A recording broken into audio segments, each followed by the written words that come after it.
মহিলারা একটা টেকনিকে সুদে টাকা লাগায়, হাওলাত চাইলে বলবে বুবু হারামও নাই, কিন্তু যদি বলবেন আমি তোমাকে মাস শেষে লাভ দিব, বলবে আমার বড় আপার কয়টা টাকা আছে।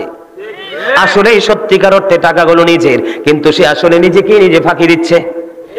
কথা বলেন না কেন বন্ধুরে আমার? এখানে শুধু ক্ষান্ত নয়, ওই পাপী মানুষগুলোর জন্য আমার আল্লাহ খাবারেরও বরাদ্দ রাখছে। কি বরাদ্দ রেখেছে? সুবহানাল্লাহ বলে কয় পাপী মানুষের খাবার। সুবহানাল্লাহ বলে না নাউজুবিল্লাহ? আরো যারা বলেন না নাউজুবিল্লাহ?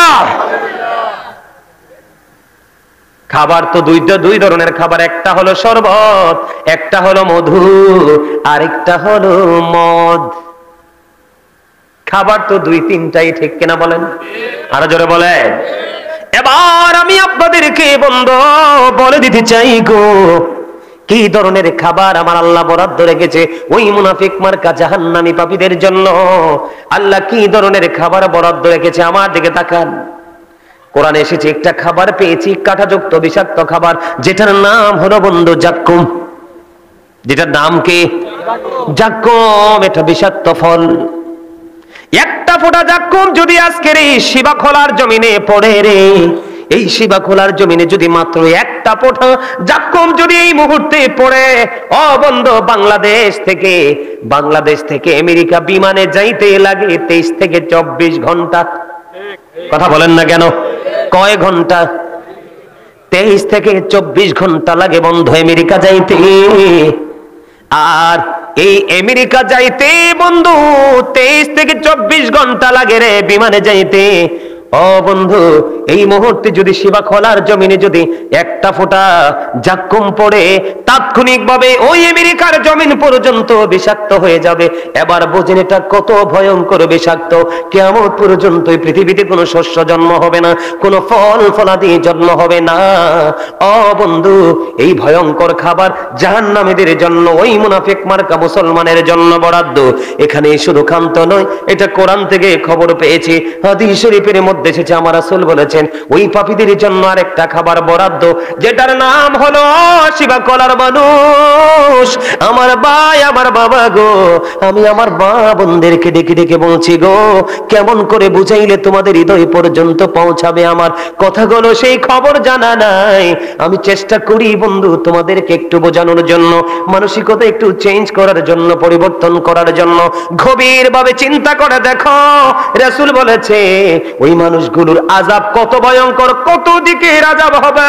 আমার রাসূল বলেছে তাদের জন্য আরেকটা খাবার বরাদ্দ হলো, যেটার নাম হলো বন্ধু তিনাতুল খাবাল। ইয়া রাসূলুল্লাহ, ইয়া হাবিবাল্লাহ, নবী গো, ও প্রাণের নবী, তিনাতুল খাবালটা কি?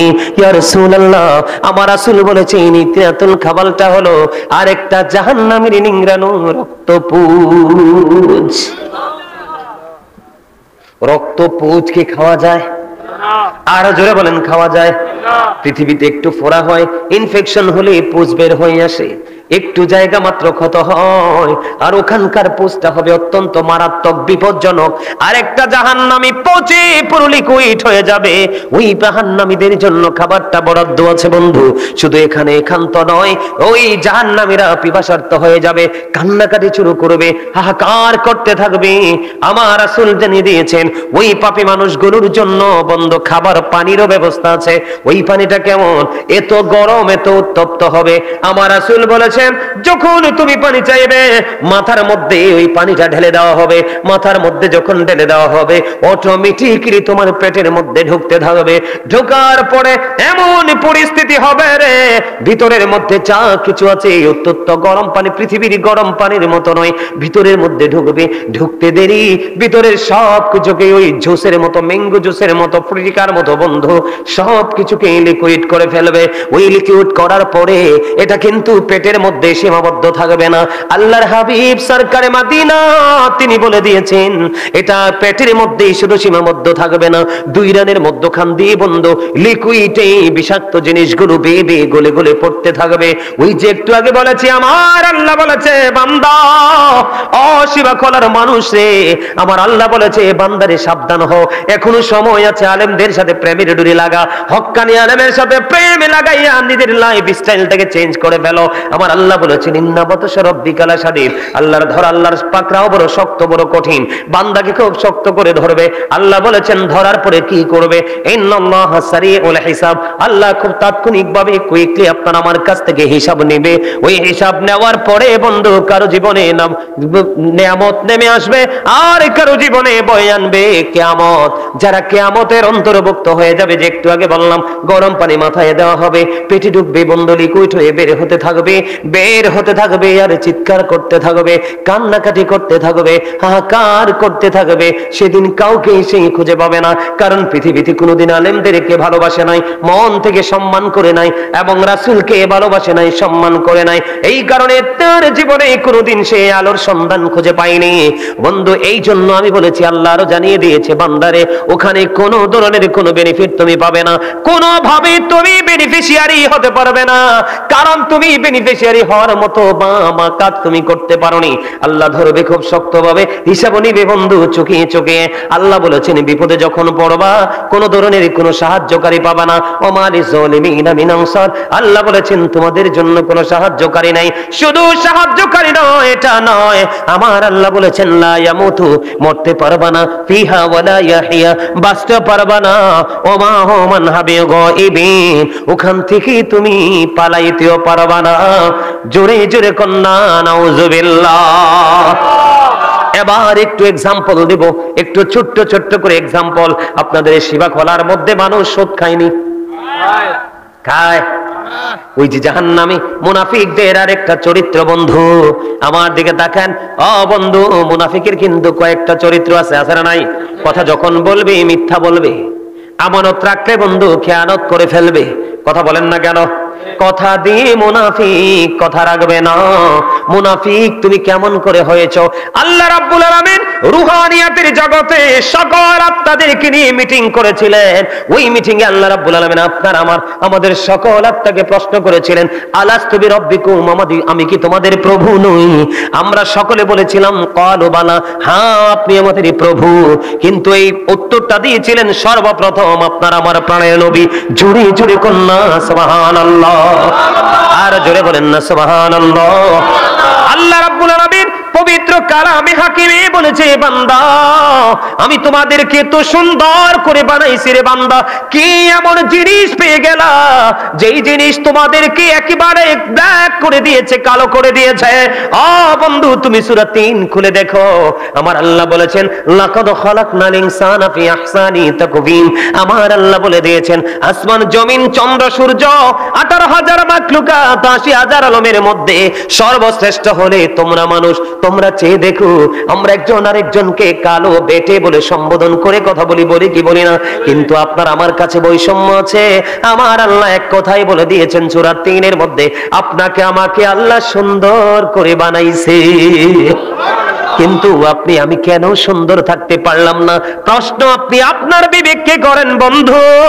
আল্লাহ রাব্বুল আলামিন সূরা ইনফিতরের মধ্যে বলে দিয়েছেন ফি আই সূরাতিন মা শাআ রাক্কাবাক। আল্লাহ বলেছেন আল্লাহ ক্রিয়েটেড দ্য মাইন্ড। আল্লাহ বলে দিয়েছে বান্দারে আমি শুধু তোমাদেরকে সুন্দর করে বানাইনি রে বান্দা, আমি আমার মনের মতো করে বানাইছি। জোরে জোরে কন্যা সুবহানাল্লাহ। রে শিবা খোলার মানুষ, তোমাদের হৃদয় আমার কাছে মনে হয় পাথরের চাইতেও শক্ত। আজকে আমি বলে গেলাম ওই পাথরের মতো শক্ত মানসিকতা নিয়ে যদি তুমি কবর পর্যন্ত পৌঁছাতে পারো, তোমার চেয়ে বেশি, তোমার চেয়ে বড় বদকিসমত, তোমার চেয়ে বড় কপাল পোড়া, তোমার চেয়ে বড় যন্ত্রণায় আর কেউ থাকবে না রে বন্ধু। কিসের তো অহংকার, কিসের তো প্রাউড ফিল করো?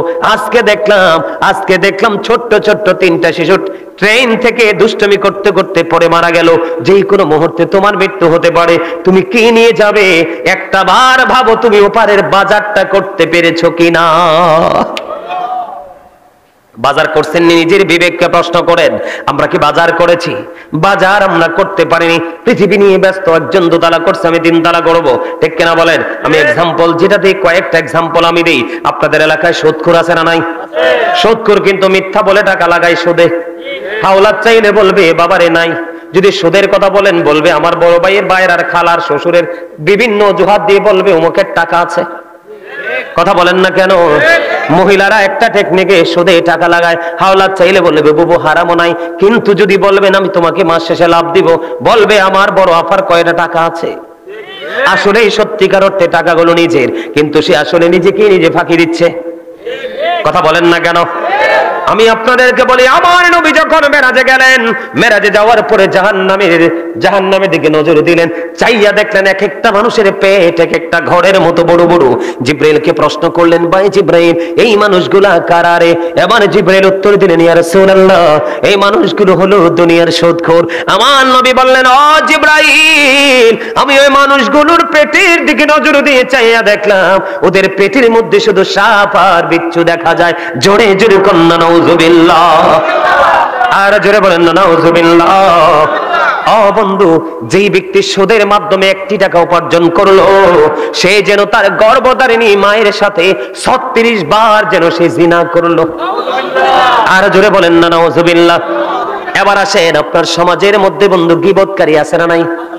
পুরুষ গীবত করে বন্ধু চা দোকানে বসে বসে, আর মহিলারা গীবত করে এই ঘর থেকে ওই ঘরে যাওয়ার যেই মহিলার অভ্যাস বেশি, ওটার মধ্যে বেশি গীবত খুঁজে পাওয়া যায়।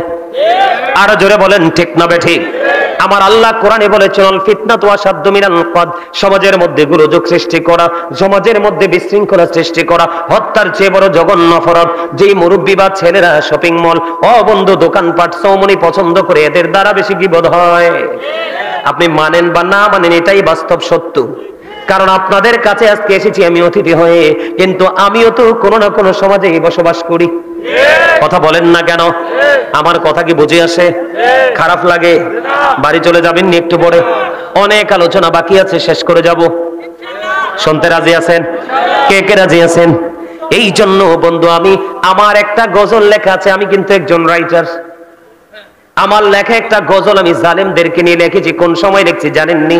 লিখেছিলাম যখন 2019-এ যখন করোনা হয়েছিল। করোনা কালে আমি দেখেছিলাম এই পৃথিবীর জালেমদের কত নির্দয় পাষাণ, মানুষগুলোর কত নির্মম আচরণ। বলে হুজুর কেমন? বাসার মালিকগুলো ভাড়াটিয়াকে ভাড়া মাফ করে নাই। কথা বলেন না কেন? অথচ তুমি যেমন গৃহবন্দী, ওই ভাড়াটিয়াও গৃহবন্দী। তোমার তো বাড়ি আছে, তার তো ঘরও নাই। কথা বলেন না কেন? তখন আমি একটা গজল লিখেছিলাম, একটু গিয়ে শোনাবো। আপনারা পারলে আমার সাথে একটুখানি গাইবেন। ওয়াজটার সাথে সাথে আমার লেখা গজলটা একটুখানি মনে পড়ে গেল, গাইবনি?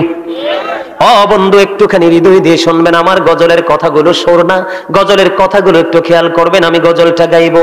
আমি এইভাবে লিখেছি, জুলুম যারা করেলা বন্ধু, হারাইলা দুকুল, জনম জনম কে দিও তোমার হবে না মাসুল। জুলুম যারা করলা বন্ধু, হারাইলা দুকুল, জনম জনম কে দিও তোমার হবে না মাসুল। একবার ভেবে দেখো না তোমার কোথায় ঠিকানা, একবার ভেবে দেখো না তোমার কোথায় ঠিকানা। এখনো তো আছে সময়, এখনো তো আছে সময়, বুঝো তোমার ভুল। জনম জনম কি দিও তোমার হবে না মাসুল। বলেন জুলুম যারা করলা বন্ধু, হারাইলা দোকল, জনম জনম কি দিও তোমার হবে না মাসুল।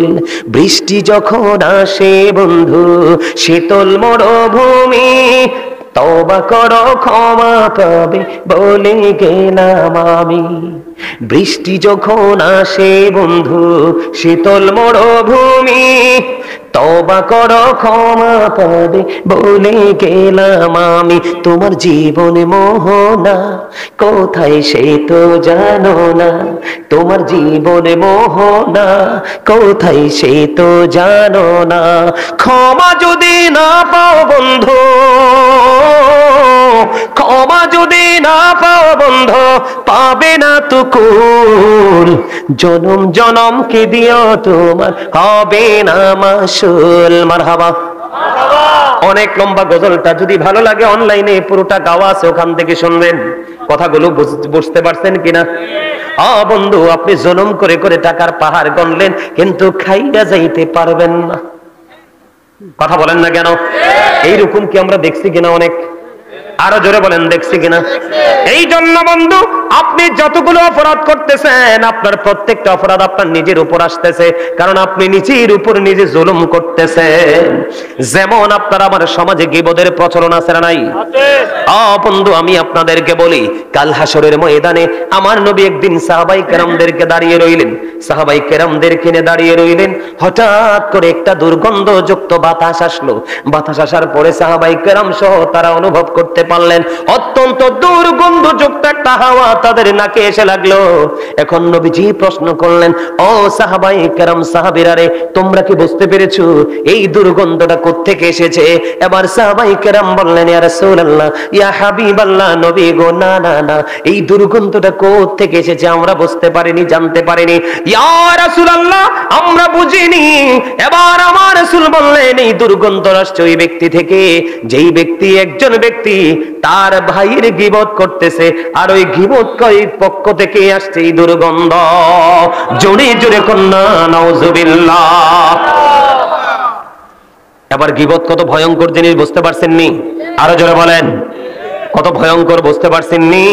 বন্ধুরে আমার, এখানেই শুধু ক্ষান্ত নয়, এখানেই শুধু ক্ষান্ত নয়, আমার রাসূল বলেছে হাদিস শরীফের মধ্যে এসেছে, কাল হাসরের ময়দানে গীবত যিনি করেছেন, যার গীবত করেছেন, তাকে তার সামনে তুলে ধরবে। কি করবে? যার গীবত আপনি সারা জীবন করেছেন, প্র্যাকটিক্যালি হাসরের ময়দানে আপনার সামনে তারে তুলে ধরা হবে। ধরার পরে নবীজি আল্লাহ রাব্বুল আলামিন বলবে, এই মানুষটার গোশত তুমি খেতে থাকবা, এই দিন কিন্তু গুন্ডামি করার কোনো সুযোগ নাই। ও বন্ধু, তুমি জীবনভর গীবত করেছো, এই গীবত করার কারণে তোমার জন্য এই সাজাটা বরাদ্দ, তার গোশত খেতে থাকো। তখন এই গীবতকারী ওই ব্যক্তিটার গোশত কামড়ে কামড়ে খেতে থাকবে, আর মুখটাকে ভেঙচাতে থাকবে, চিৎকার করতে থাকবে, হাহাকার করতে থাকবে, কিন্তু কোনোভাবে ওখান থেকে পরিত্রাণ মিলবে না। জোরে জোরে কন্যা নাউজুবিল্লাহ। আরো জোরে বলে, কথা কি বুঝে আসেনি আমার? এমনি করে করে প্রত্যেকটা সেক্টর আপনার এমন হয়ে যাবে, যেই যেই কর্ম করবেন সেই কর্মের উপরে সাজা হবে। বন্ধু, এখন আপনারা আসেন বলে, হুজুর সারা জীবন এইগুলো করেছি, এখন এখান থেকে বাঁচতে চাই। এখন থেকে বাঁচতে হলে আপনাকে যেতে হবে মদিনাওয়ালার কাছে। কার কাছে? আমার কথা বলে না কেন? এই নোংরামি থেকে বাঁচতে হলে আপনাকে মদিনাওয়ালার কাছে যেতে হবে। কথা বলেন না কেন? মদিনাওয়ালার কাছে যেতে হলে আপনাকে আগে যেতে হবে আহলুস সুন্নাত ওয়াল জামাতের অন্তর্ভুক্ত আলেমদের কাছে। বুঝেন নাই কথা? আরে জোরে কেন যেতে হবে আমি আপনাদেরকে ছোট্ট করে একটু বলি। আমাদের ঈমান আকীদা যদি ঠিক না থাকে, যত আমলি করি কোনো ফায়দা হবে না। আমাদের বর্তমানে দিন দিন মানুষের সমস্যা শুধু আকীদা নিয়ে শুরু হচ্ছে। কথা বলেন না কেন? আমি আপনাকে বলি, আপনাদের কাছে রাসূল কি মনে হয় আপনাদের মতো, নাকি বেনজির বেমিসাল? বেমিসাল না? নবীকে যদি কেউ বলে আমাদের মতো, তাহলে ধরে নিতে হবে তার আকীদা ঠিক নাই। নামাজ, রোজা, হজ, যাকাত, দান, সাদাকা যাই করে কোনটাই দিয়ে তার কোনো ফায়দা হবে না। কারণ বলে, হুজুর এক্সাম্পল দেন, প্রমাণ চাই, প্রমাণ চাই। রাসূল আজ থেকে ১৫০০ বছর আগে তিনি বলে গেছেন, ক্বালা আইয়ুকুম মিসলি, তোমরা কে আছো আমার মতো? কেউ আজও পর্যন্ত কেউ হাত তুলতে পারে নাই। আমরা আহলুস সুন্নাত ওয়াল জামাত আমরা মনে রাখবো, চিরকাল মনে রাখবো, আমাদের সন্তানদেরকেও সেই শিক্ষা দিব যে নবী কখনোই আমাদের মতো হতে পারে না। এই আপনার আমার প্রস্রাব লাগলে শরীর নাপাক হয়ে যায়, নামাজ চলো, নামাজ পড়া যাবে? নামাজ পড়া যাবে? নামাজ পড়া যাবে না? নামাজ পড়া যাবে? এটা মানেন তো? রাসূল বলেছেন, লা তাকবালু সালাতুন বিগাইরি তুহুর ওয়ালা সাদাকাতিন মিন কুলুল, পবিত্রতা ছাড়া ইবাদত কবুল হয় না, হালাল টাকা না হইলে দানও কবুল হয় না। আপনার আমার প্রস্তাব যদি আমি জানি যে গায়ে কাপড়ে লেগে আছে, নামাজ পড়বো না, আগে আমি পবিত্র হব, তাই না? কিন্তু আপনার আমার নবী আপনার আমার মতো না, সেটার প্রমাণ দেওয়ার জন্য বলতেছি, বরকতময় দাসী উম্মে আইমান আমার নবীজির প্রস্তাব মোবারক খেয়ে ফেললো। আমার নবীজি উম্মে আইমান বরকতময় দাসীকে জান্নাতের খবর দিয়ে গেল। তাহলে নবীজি যে আপনার আমার মতো না, প্রমাণ ঠিক আছে নি? কথা বলেন না কেন? এবার আমি আপনাদেরকে নিয়ে যাব, নবীজি মদিনায় থাকা অবস্থায় ২৭টা যুদ্ধ করছে। কয়টা? সবচেয়ে বড় যুদ্ধ হলো বন্ধু উহুদের যুদ্ধ। কিসের যুদ্ধ?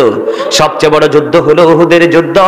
ওই উহুদের ময়দানে নবীজির যখন দান মোবারক শহীদ হয়ে গেল, হযরতে মালিক বিন সিনান দেখে সহ্য করতে পারলো না। মালিক বিন সিনান দৌড়ে চলে গেল, নবীজির রক্ত মোবারক খাইতে শুরু করলো। নবীজি বললেন, রে মালিক বিন সিনান, রক্ত বক্ষণ করো না, জমিনে ফেলে দাও। মালিক বিন সিনান বললেন, ইয়া রাসূলুল্লাহ, আল্লাহর ইজ্জতের কসম করে বলছি, আপনার একটা ফোঁটা রক্ত আমি উহুদের জমিনে পড়তে দিব না। এই কথা বলে বলে নবীজি রক্ত মোবারক খাইতে থাকলেন। সর্বশেষ রক্তের ফোঁটা যখন শেষ হয়ে গেল, আমার নবীজি মালিক বিন সিনানকে কেন্দ্র করে বলেন, রে গোটা পৃথিবীর আমার উম্মত, তোমরা শুনে রাখো, দুনিয়ায় যদি কোনো জান্নাতি মানুষ দেখতে চাও তাহলে এই মালিক বিন সিনানকে দেখে নাও। শুধু নবীর প্রেমে, নবীর রক্ত মোবারক খাওয়ার কারণে। কিন্তু আপনার আমার রক্ত খাওয়া হারাম। আমার নবী রক্ত ভক্ষণ করার কারণে দুনিয়ায় জান্নাতের সনদ পেয়েছে। নবীজি যে আমাদের মতো না, সেটা বোঝা গেল কিনা? এই জীবনে কেউ যদি বলে নবী আমাদের মতো, বিশ্বাস করবেননি? আমি আপনাদেরকে এক্সাম্পল দেই বন্ধু। আপনি আমি মাঠে গেলে অনেকে হিট স্ট্রোকে মারা যায়। আমার নবীজি যখন মা খাদিজার ব্যবসা নিয়ে যখন সিরিয়ার উদ্দেশ্যে রওনা দিলেন, সিরিয়ার পার্শ্ববর্তী সীমান্তবর্তী শহর বসরায় চলে গেল। মরা গাছের উপর ডালে শিখরে যখন বসলো, বসতে দেরি রে, সঙ্গে সঙ্গে বন্ধু ওই মরা গাছে ডালপালা পাতা গজে সবুজ শ্যামল রূপে রূপান্তরিত হয়ে গেল। পাশে ছিল এক বন্ধু খ্রিস্টান পাদ্রী। জানতে পারলেন ওই মেসেজটা। জানার পরে ওই খ্রিস্টান পাদ্রী বললেন, এটা পৃথিবীর অন্য কেউ নয় রে, মনে হয় পৃথিবীতে শিশু নবী আল্লাহর প্রিয় হাবিব মনে হয়ে এসেছে। এবার তিনি এসে দেখলেন সত্যি ওনার চেহারা দেখে, মোবারক দেখে বুঝতে পারলেন এটা যে আল্লাহর প্রিয় হাবিব। বললেন, তোমরা তাড়াতাড়ি করে এখান থেকে ওনাকে নিয়ে চলে যাও, না হয় বেঈমানেরা ওনাকে হত্যা করে ফেলবে। আমার ভুল আপনাদেরকে বোঝানোর জায়গাটা হলো, মরা গাছের নিচে বসার সাথে সাথে গাছ জিন্দা হয়ে গেল। আর আপনি আমি যদি পানি দিয়েও চৈত্র মাসে বাঁচাই রাখতে পারি না, তাহলে নবী যে আমাদের মতো না, বোঝা যায় কিনা? আরো জোরে বলেন না, বোঝা যায় কিনা? যখন আমার নবী সিরিয়ার উদ্দেশ্যে যখন রওনা হয়ে গেল বন্ধু, মাইশারা খুজাইমা বলেছে মা খাদিজার কাছে এসে, খাদিজা রে, ও খাদিজা, কি দেখলাম রে, নবী মুহাম্মদ যখন ওই সিরিয়ার উদ্দেশ্যে যখন রওনা দিল, ওই নবী মুহাম্মদের দিকে নজর দিয়ে চাইয়া দেখলাম আমাদের গায়ে খোলা ঘাসে রৌদ্রগুলো লাগতেছে, কিন্তু নবী মুহাম্মদ যেদিকে যায় ওই মেঘমালা নবী মুহাম্মদকে ছায়া দিতেই থাকে। আরো জোরে কন্যা সুবহানাল্লাহ, আরো জোরে বলুন না সুবহানাল্লাহ। বন্ধুরে আমার, তাহলে কি বোঝা যায়? আপনি আমি ছাতা দিয়া, ছাদ দিয়া, ঘর দিয়াও থাকতে পারি না, কিন্তু আমার নবীকে মেঘমালা ছায়া দে, এতে বোঝা যায় নবী দুনিয়ার মানুষের মতো নয়, নবী নবীর মতোই। ঠিক কিনা বলেন? আরে জোরে। আমার কথা আপনাদের বুঝে আসেনি? সবার বুঝে আসে? ভালো লাগেনি? শুনতে মন চাইনি? নবীর কথার মধ্যে কত যে মধু, এই কথাই যে কত জাদু, এটা একমাত্র প্রেমিক ছাড়া আর কেউ কোনোদিন বুঝতে পারবে না। কথা বলেন ঠিক না ঠিক? তাহলে নবীজি আমাদের মতো, আমাদের মতো, এটা আমরা বিশ্বাস রাখবো তো? এবার আপনাদেরকে বলি আকীদার বিষয়, আকীদার বিষয়।